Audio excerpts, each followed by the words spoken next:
Meron naman mga lods. Bigat ng isda kahit maliit lang dahil yung agos ng dagat parang baha.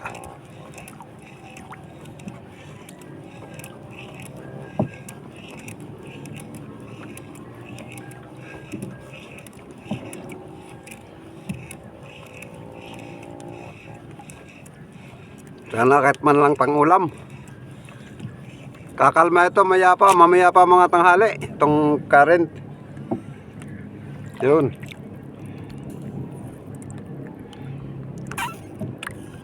Mga makukulit na klaseng isda ito mga lods. Yung kain ng kain, matagal mahuli.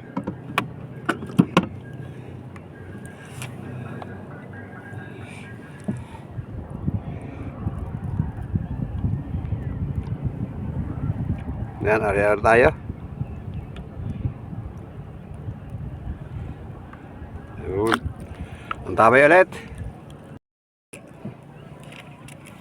Yan, meron na tayong huli mga lods.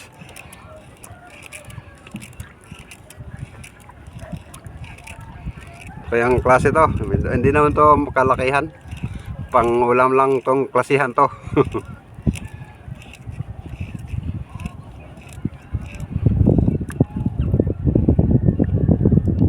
Yun.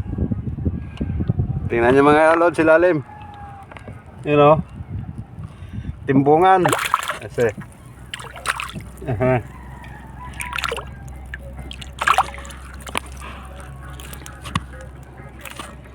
timbungan mga lods. Yun. Pain ulit tayo.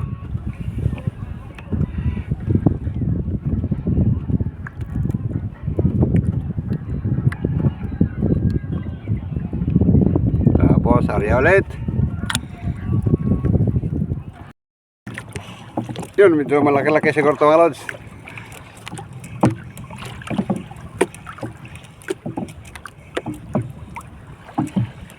Mga klase ito.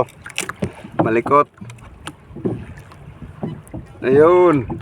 Tignan nyo mga lods, ang ganda ng kulay. Yun o. Ang ganda ng kulay.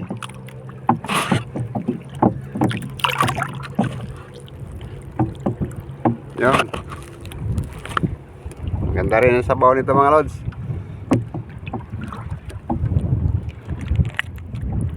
Ito, hindi natin ito pakakawalan. Malaki na ito eh. Pangulam na to. Good size na ito mga lods. You know? Lagay na natin sa bucket. Kuha pa tayo ng pain at naubos na hinanda natin pain.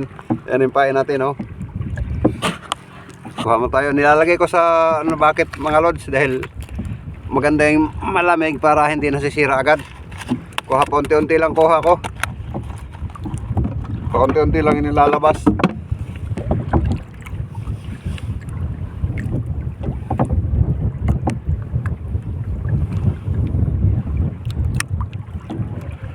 Diyan tayo ulit mga lods.